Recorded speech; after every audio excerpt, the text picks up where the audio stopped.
They say you can tell a lot about a man by the flowers he brings. But what about the man who leaves them without asking for anything in return? For 4 Fridays in a row, I found a single white rose on my doorstep. No card, no name, just the flower, and the growing certainty that someone was watching me. I should have been terrified. Instead, I was curious. When he finally knocked on my door, bald head covered in faded tattoos, hands that had clearly seen violence, holding wildflowers like an apology, I didn't slam the door. I let him explain. And that's when I learned that the most dangerous thing about him wasn't his past.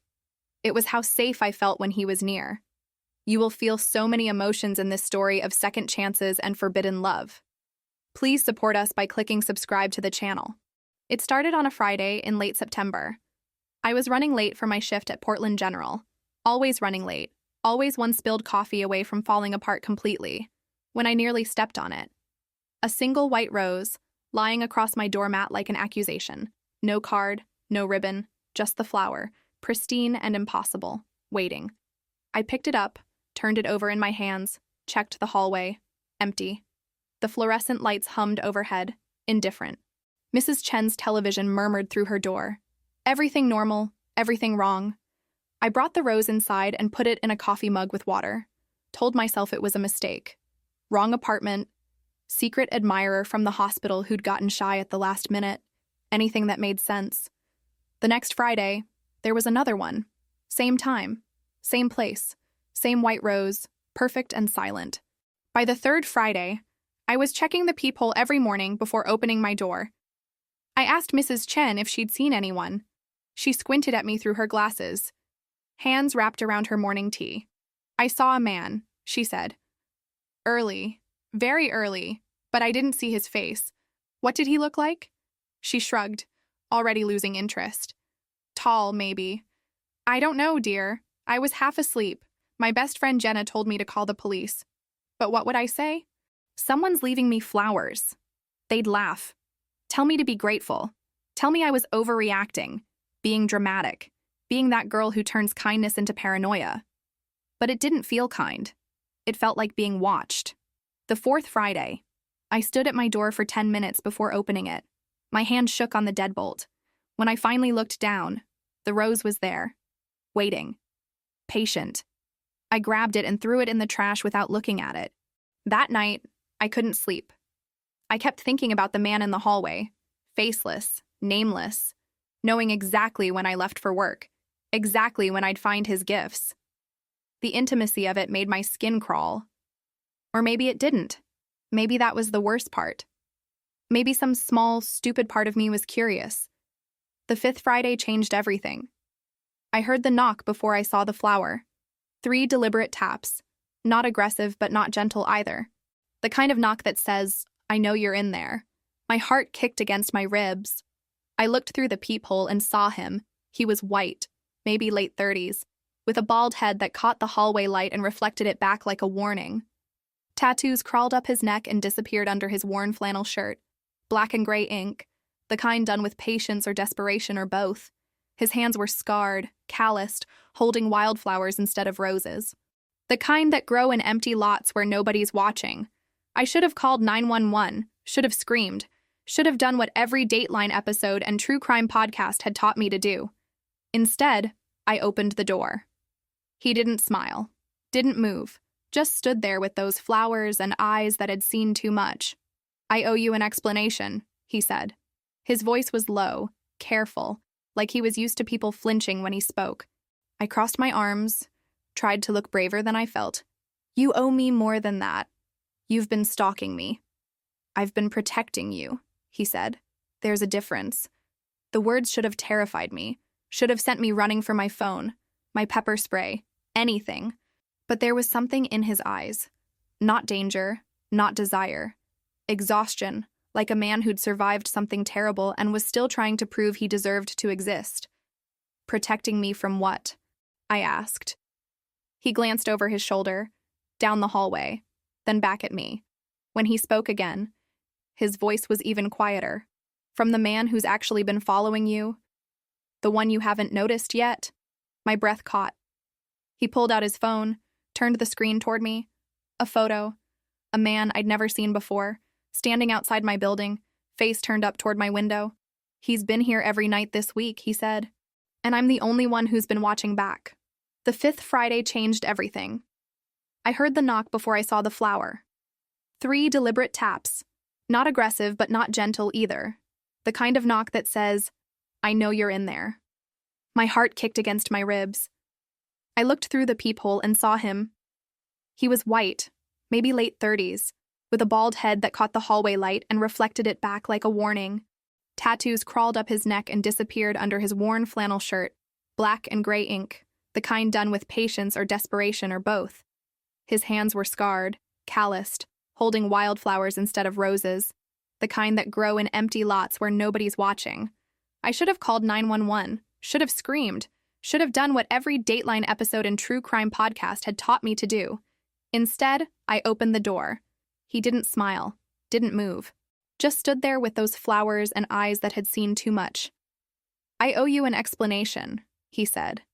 His voice was low, careful, like he was used to people flinching when he spoke. I crossed my arms, tried to look braver than I felt. "You owe me more than that. You've been stalking me. I've been protecting you," he said. "There's a difference."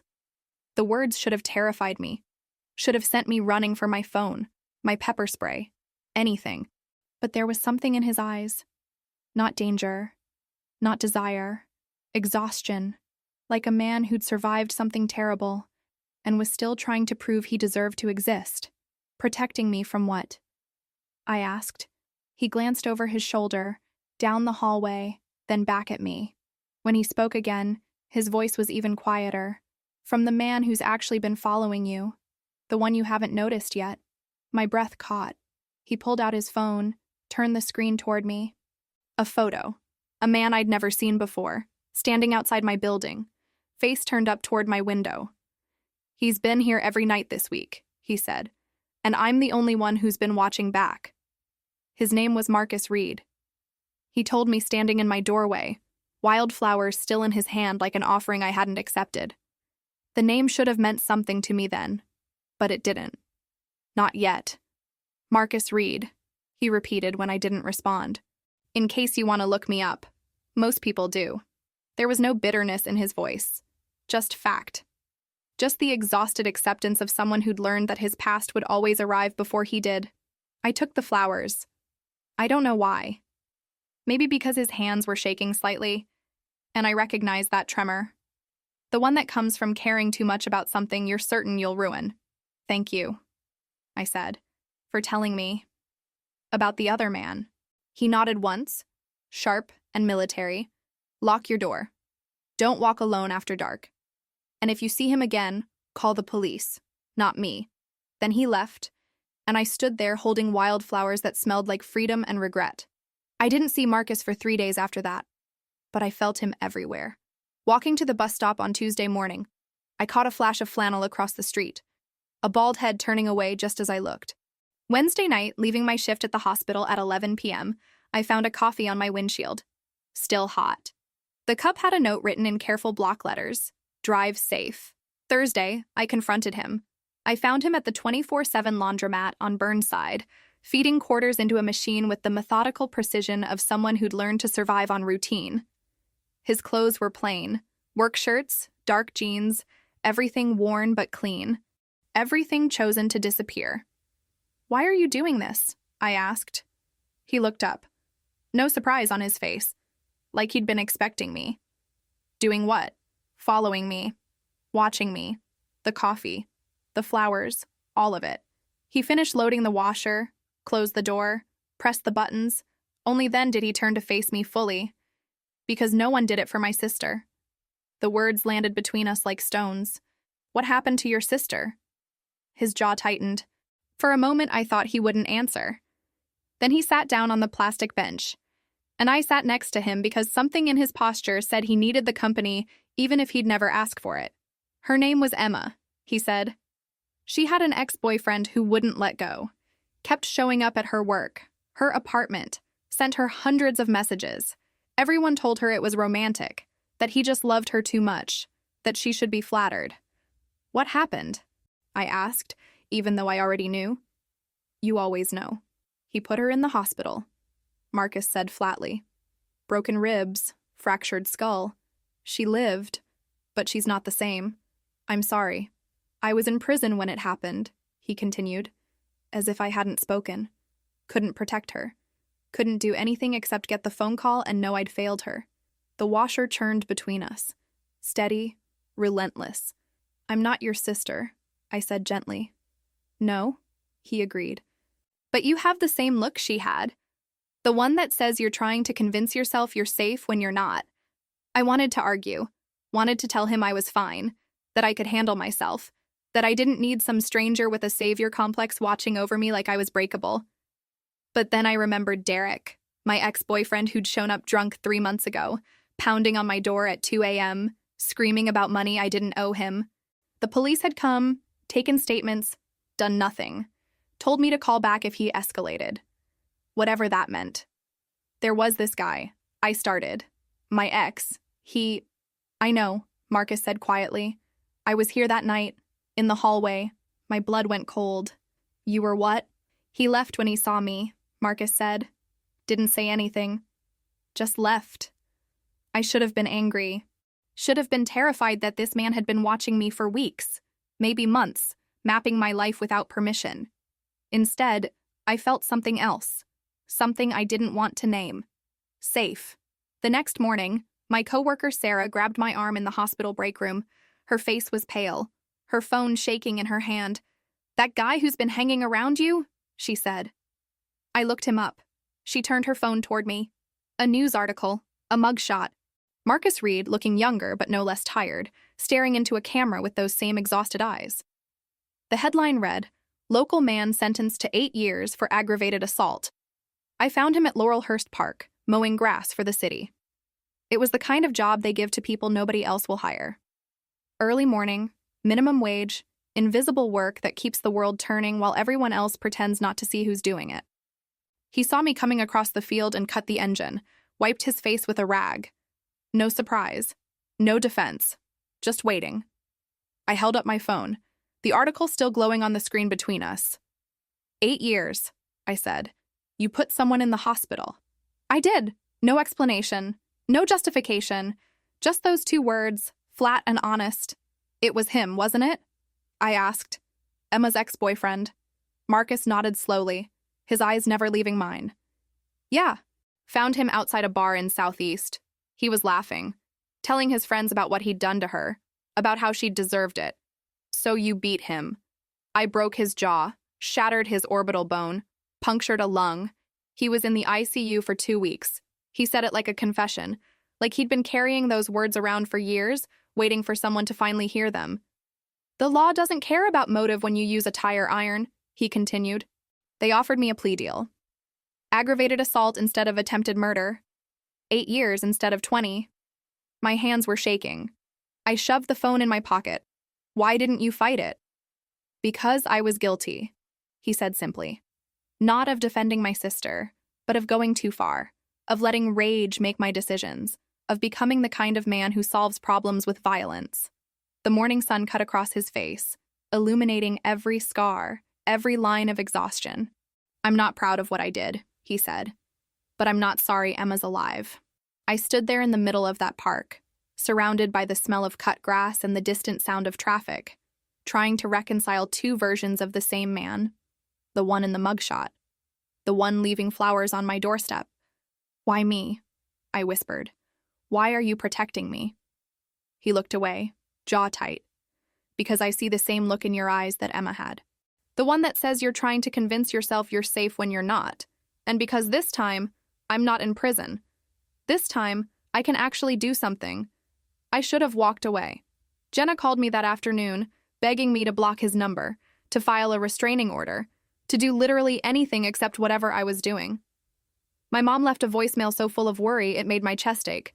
But when I looked at Marcus, I didn't see a criminal. I saw someone who'd paid for his mistakes. Someone who woke up every day trying to be better than the worst thing he'd ever done. That night, I called him. He answered on the first ring. I need time, I said. I understand. But I'm not asking you to leave. Not yet. Silence. Then, quietly.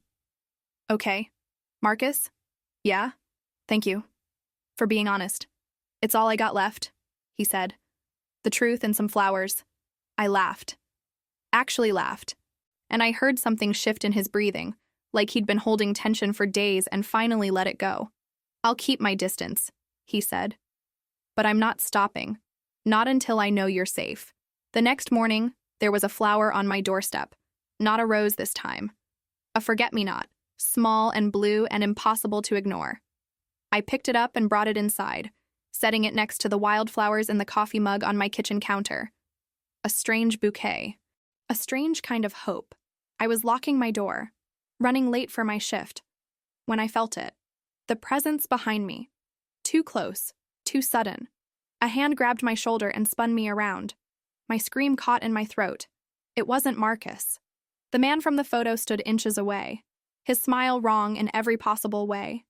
Too wide, too certain. His hand still gripping my shoulder like he had the right. Found you, he said softly. His breath smelled like cigarettes and something chemical. His eyes were too bright, pupils dilated with something that definitely wasn't coffee. I've been waiting for your guard dog to leave, he continued, and now it's just you and me. Finally. He pressed closer. I couldn't move, couldn't breathe. Let's go inside, he whispered. We have so much to talk about. I screamed. The sound ripped out of me before I could think, before I could calculate whether it would help or make things worse. His hand tightened on my shoulder, fingers digging into bone. Then Marcus was there. I don't know where he came from. The stairwell, the parking lot, thin air. But suddenly he was between us, moving with the efficient violence of someone who'd learned to fight in places where hesitation meant death. Walk away, Marcus said. His voice was calm, terrifyingly calm. The man, Kyle, I'd later learn his name was Kyle Brennan, laughed, high and wrong. Or what? You'll go back to prison. Probably, Marcus said, but you'll go to the hospital first. Something in his tone made Kyle's smile falter. Maybe he saw what I saw, the absolute certainty in Marcus's eyes, the readiness, the man who'd already lost everything once and had nothing left to lose. Kyle released my shoulder and backed away, hands raised in mock surrender. This isn't over, he said to me. Not to Marcus. To me.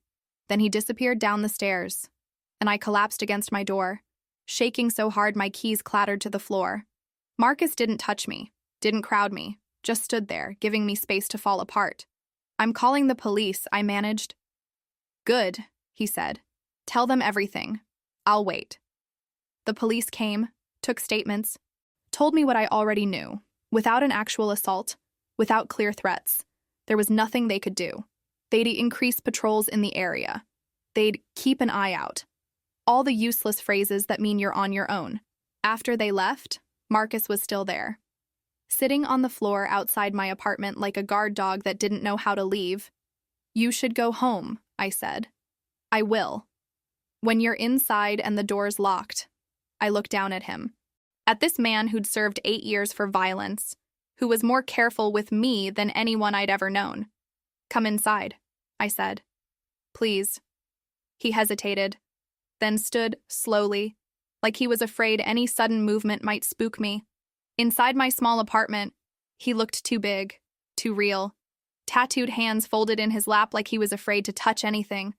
I made tea neither of us drank and finally asked the question I'd been holding. Tell me about prison. The truth, all of it. So he did. He told me about the first year, when he was so angry he couldn't see straight.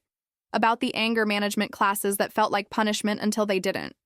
About learning to read properly because there was nothing else to do except lift weights and lose your mind. I read everything, he said. Sci-fi, romance, Stephen King, those big fantasy books with dragons and maps. Didn't matter. Words were freedom when nothing else was. He told me about his parole officer, Officer Davis, who checked in every week.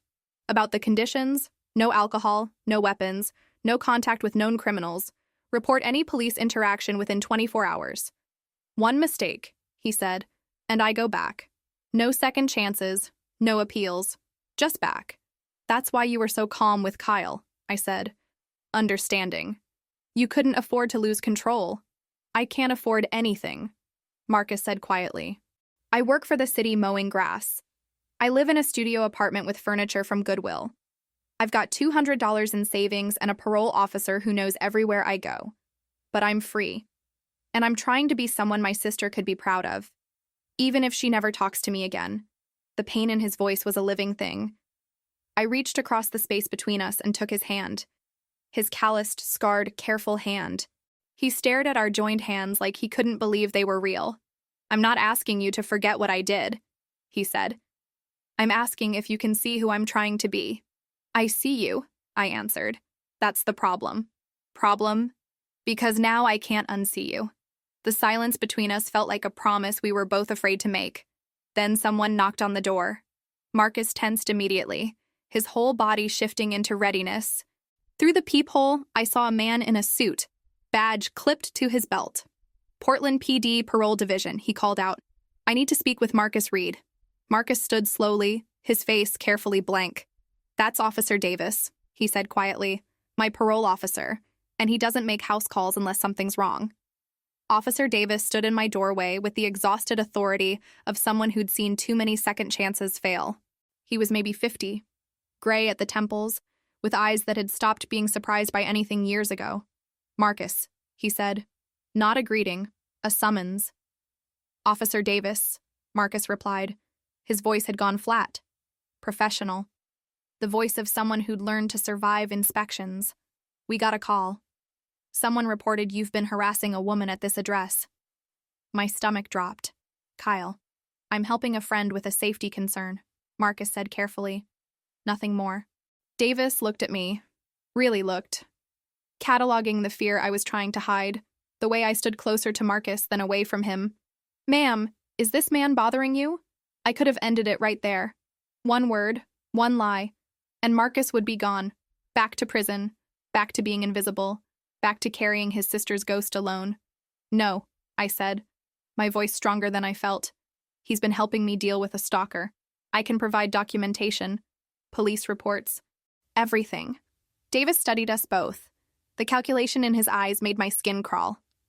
"Marcus, you know the rules. Any accusation, any police contact, I have to file a report. Doesn't matter if it's true. Just matters that it happened." "I understand," Marcus said. "Do you?" Davis's voice went hard. "Because I've got 3 parolees who went back this month. 3 guys who thought they could bend the rules just a little, and now they're sleeping on concrete again." He turned to leave, then paused. "Stay clean, stay visible, stay smart." After he left, Marcus sat on my front steps, head in his hands. I sat next to him, our shoulders almost touching. "I'm sorry," I said. "This is because of me. This is because of what I did 8 years ago," he said. "Every day since, I've been paying interest on that choice. Every interaction, every accusation, every time someone looks at me and sees a criminal first and a person second. Tell me about Emma," I said quietly. "Really tell me." His hands tightened into fists, then relaxed, then tightened again. She was 23, worked at a bookstore in Hawthorne, had this laugh that made everyone around her laugh too. She met him at a party. Thought he was charming. By the time she realized he wasn't, it was too late. "Where is she now?" "Austin. Last I heard, she moved there 2 years ago, changed her number, blocked me on everything. She blames you." "She should," Marcus said. "I saved her and I lost her anyway. Because every time she looks at me, she sees that night, the hospital, the trial, the reminder that she needed saving at all." His voice cracked. "Just slightly. Just enough." I took his hand. "You're not going to lose me," I said. He looked at me with something like hope and terror. "You don't know what you're promising." But I was starting to understand. Kyle escalated. Of course he did. Men like him always do when you take away their control. He started showing up at the hospital. Not inside, he was too smart for that. But in the parking garage.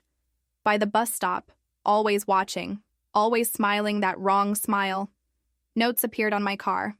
Blocked calls filled my voicemail, messages that started sweet and curdled into threats. "You think he can protect you? He's going back to prison soon. Then it'll be just us." Marcus taught me to vary my routes, to check my surroundings, to trust my instincts. But I could see what it cost him. The hypervigilance. The sleepless nights parked outside my building in his beat-up truck. The way he flinched every time a police car passed. You can't keep doing this, I told him. You're going to break. I've already broken, he said. This is what I look like, put back together. My mom called. Jenna had told her everything. Please tell me you're not involved with an ex-convict, she said, her voice shaking with fear and disappointment. I'm not involved with anyone, I said. But yes, he's helping me. And yes, he made mistakes. Haven't we all? Not like that, she said. Not the kind that put people in hospitals. He also saved someone's life, I said. Doesn't that count? She hung up. I'd never felt more alone. That night, I came home to find my apartment door open. Just slightly. Just enough. Inside, everything was chaos. Drawers pulled out, cushions slashed, clothes scattered, and on my bedroom wall, spray-painted in red, "You can't hide behind him forever." My phone buzzed. Unknown number. Next time, he won't be there to save you. Marcus arrived 10 minutes later. When he saw the damage, something changed in his eyes.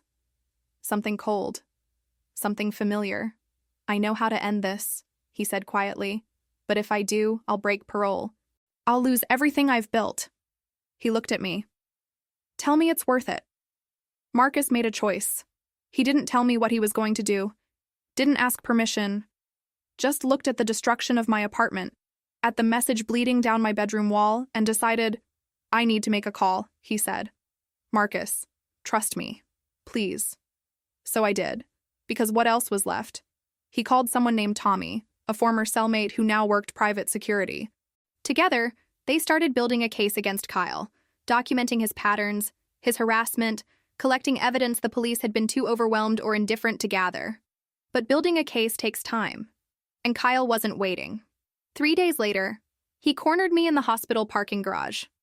I was walking to my car after a double shift, exhausted and not paying attention, too tired to be paranoid, too worn down to check my surroundings the way Marcus had taught me. Kyle appeared between two cars like he'd been waiting, like he'd known exactly when my shift ended. You think your tattooed boyfriend scares me? He said. His hand shot out, grabbed my wrist, hard enough to bruise, hard enough to leave marks. You're making this so much harder than it needs to be, he hissed. We're supposed to be together. I've seen it. I've known since the first time I saw you in the ER. You helped me. You cared. That means something. I need him. Hard. The way the hospital self-defense training had taught us. He doubled over and I ran, keys clutched between my fingers like claws. I made it to my car, locked the doors, called Marcus with shaking hands. He found me 20 minutes later, still sitting in the driver's seat, unable to make myself start the engine. He didn't say anything, just opened the passenger door and sat with me while I fell apart. He touched you, Marcus said finally. Not a question. I showed him my wrist, the finger-shaped bruises already forming. Something shifted in his face. The calculation I'd seen before. The moment he weighed his freedom against my safety. I'm going to fix this, he said. Marcus, no, you can't. I'm not going to hurt him, he interrupted. I'm just going to make sure he understands the consequences of his choices. That night, Marcus went to Kyle's apartment in Northeast Portland. Not to hurt him, not to threaten him, just to deliver a message. He told me about it later, his voice careful and controlled. He'd knocked on the door, waited for Kyle to open it, and when he did, Marcus spoke with the calm certainty of someone who'd already been to hell and wasn't afraid to go back. I have cameras, timestamps, witnesses, documentation of every time you've contacted her. I also have friends who know what you look like and where you live. You have two choices. Disappear from her life completely, or I make sure every cop in Portland knows exactly who you are and what you've done. Kyle tried to slam the door. Marcus's boot stopped it. I've been to prison once, Marcus said. I'm not afraid to go back. But you? You've never seen what I've seen. Trust me, you don't want to start. It worked. But it cost him everything. Officer Davis showed up at Marcus's apartment the next morning. I was there, having spent the night on his couch because I was too afraid to be alone. I heard you paid Kyle Brennan a visit, Davis said. Marcus didn't deny it, didn't make excuses. I didn't touch him. I didn't threaten him. I gave him information. You know how this looks, Davis said, his voice almost sympathetic. Almost. You're a parolee making contact with someone who filed a police report against you. I have to escalate this. I understand. Do you? Because I've been watching you, Marcus. For 2 years, you've done everything right. Job, classes, check-ins. You've been a model parolee, and now you're about to throw it all away for a woman you barely know. Marcus looked at me, then back at Davis. She's not just a woman I barely know, he said quietly. She's someone who needed help. And I was there. They took him in for questioning. I watched them put him in the back of a patrol car while neighbors watched from windows and doorways, judging, deciding, condemning without knowing anything except what they saw. I sat in the police station lobby for 6 hours, drinking bad coffee, calling Jenna, crying in the bathroom, wondering if I'd just destroyed the first good man I'd met in years. When Marcus finally came out, his face was unreadable. They're reviewing my parole status, he said. There'll be a hearing next week. If Kyle testifies that I threatened him, I could go back. I grabbed his hand. Then I'll testify too. I'll tell them everything. He pulled away gently. No, you've already risked too much. I'm not asking for permission, Marcus. He looked at me, really looked. And for the first time since I'd met him, I saw fear in his eyes. I'm not the girl who needs saving, I said. I'm the one who's going to save you. I did what I should have done weeks ago. I fought back. Monday morning, I walked into Portland General's HR department with a folder full of evidence, text messages, voicemails, security footage from the parking garage showing Kyle grabbing my wrist, photos of the bruises, the police reports I'd filed that went nowhere. This is Kyle Brennan, I told the director. He was a patient here 6 months ago, and he's been stalking me ever since. Her face went pale as she flipped through the documentation. Why didn't you report this sooner? I did, I said. To security, to the police. Everyone told me there was nothing they could do until he actually hurt me. Well, now he has. She made calls.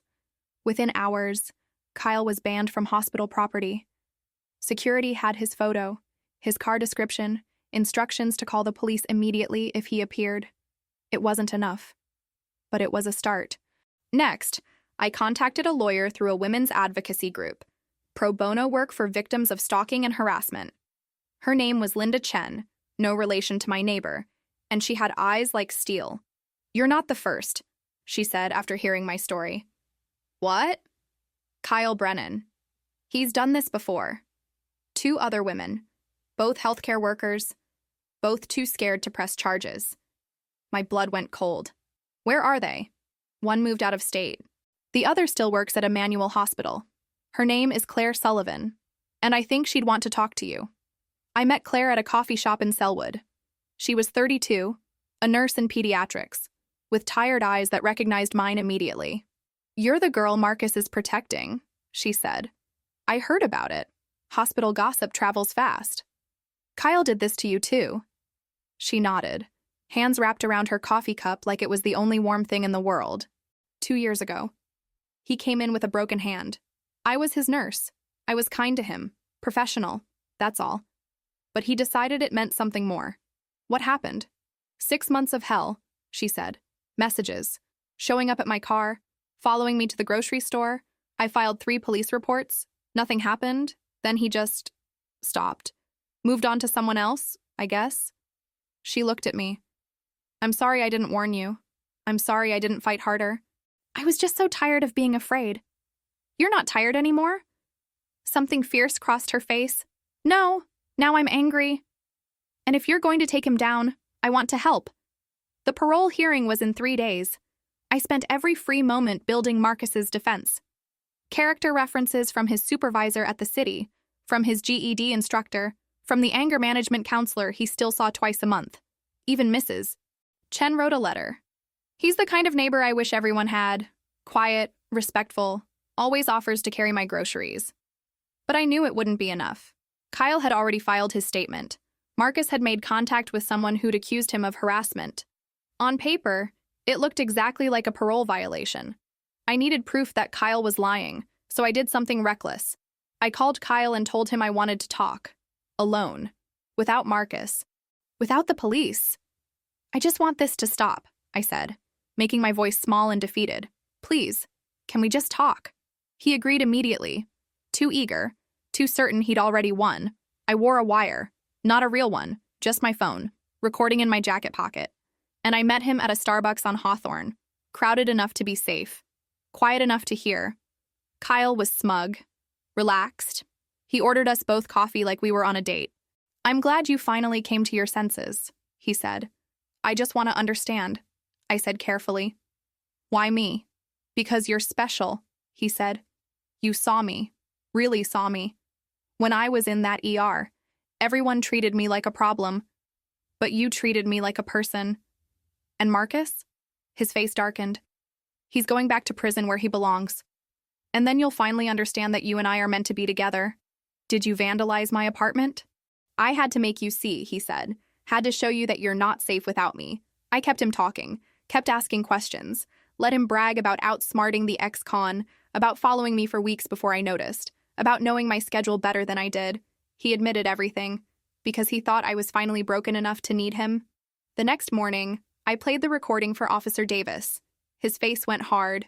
This changes things, he said. We'll be arresting Kyle Brennan within the hour. The hearing was postponed. Marcus sat on my couch, head in his hands. You could have been hurt, he said. You should have told me. I knelt in front of him, took his scarred face in my hands. If I'd told you, you would have stopped me, and you would have gone back to prison protecting me. I kissed him then. Desperate and grateful and terrified all at once. I wasn't the girl who needed saving anymore, I whispered against his lips. I was the one who chose to fight. Kyle was arrested on a Thursday morning. 3 charges: stalking, criminal harassment, criminal mischief. Claire came forward. So did the other woman, a physician assistant named Rachel who'd been too afraid to speak up until now. 3 victims. 3 statements. A pattern the police could no longer ignore. Officer Davis closed Marcus's parole review with a single sentence in his report. Parolee acted to protect a victim of ongoing harassment. No violations found. Marcus cried when he got the call. Actual tears, streaming down his face while he sat in my kitchen holding coffee he'd forgotten to drink. I'd never seen him cry before. Didn't know if he'd let himself cry since prison. It's over, he kept saying. Like he couldn't believe it. Like freedom was a language he'd forgotten how to speak. But it wasn't over. Not really. Because Kyle made bail. Because the trial was months away. Because healing isn't linear and trauma doesn't follow a schedule. Marcus still parked outside my building some nights. Still checked his phone obsessively for messages from Officer Davis. Still flinched when police cars passed. But things changed too. His boss at the city promoted him. Crew supervisor. Benefits. A real paycheck that let him move out of his studio into a 1-bedroom with actual furniture and windows that didn't face a brick wall. He enrolled in community college, criminal justice, of all things, said if he'd survived the system, maybe he could help fix it.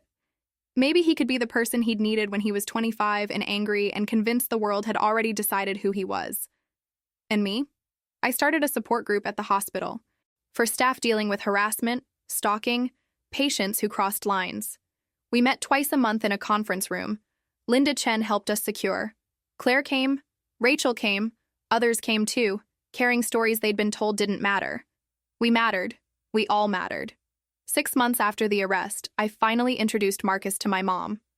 She drove up from Eugene on a Saturday, arriving at my apartment with the tight smile of someone preparing for disappointment. Marcus was already there, wearing a button-down shirt I'd never seen before, hands scrubbed clean of engine grease from his morning shift. "Mrs. Foster," he said, extending his hand. "Thank you for coming." She shook it, briefly, then sat on my couch and proceeded to ask every pointed question she'd been saving. Where did you grow up? What happened to your parents? What exactly did you do to end up in prison? What are your plans? Your goals? Why my daughter? Marcus answered everything. Honestly. Without deflection or charm, just the truth, laid out like evidence. I made terrible choices, he said finally. Choices that hurt people. Choices I'll spend the rest of my life trying to make up for. But I'm not that person anymore. And I'm trying every day to be someone your daughter can be proud of. You make my daughter happy? my mom asked, her voice softer now. I try to, ma'am. Every day. My mom looked at me. Really looked. Saw something in my face I hadn't known was there. She reached across the space between us and squeezed Marcus's hand. Then that's enough, she said. We didn't ride off into the sunset. Real life doesn't work that way. Marcus still had parole check-ins every month. I still had nightmares about parking garages and men appearing between cars. The trial was coming, and we'd both have to testify, to relive everything in front of strangers who'd judge whether our fear had been valid. But we had something stronger than a fairy tale. We had choice. Every morning, we chose each other. Every setback, every whisper from people who thought they knew our story, every moment of doubt. We faced it together. 6 months became a year. Marcus finished his first semester with straight A's. I got promoted to charge nurse. We adopted a rescue dog named Daisy, who was afraid of everything until she wasn't. One Friday morning, exactly a year after the first rose, Marcus showed up at my door with flowers. Not roses this time, sunflowers. Bright and defiant and alive. I have a question, he said. And you can say no. He pulled out a small box. Inside was a simple silver ring. I'm not asking you to forget where I've been, he said. I'm asking if you'll let me show you where I'm going. I didn't hesitate. Yes, I said. Yes. 1,000 times yes. Because I'd learned that redemption isn't about erasing the past. It's about choosing who you become in spite of it. And Marcus Reed had chosen to become the kind of man who left flowers on doorsteps and showed up when it mattered. The kind of man worth fighting for. The kind of man who taught me that sometimes the most dangerous thing you can do is let someone prove everyone wrong. If you made it to the end of this story, let us know in the comments which city you're watching from, and click the yellow bell to subscribe to the channel and support us. Keep the adventure going by clicking on the suggested video on your screen.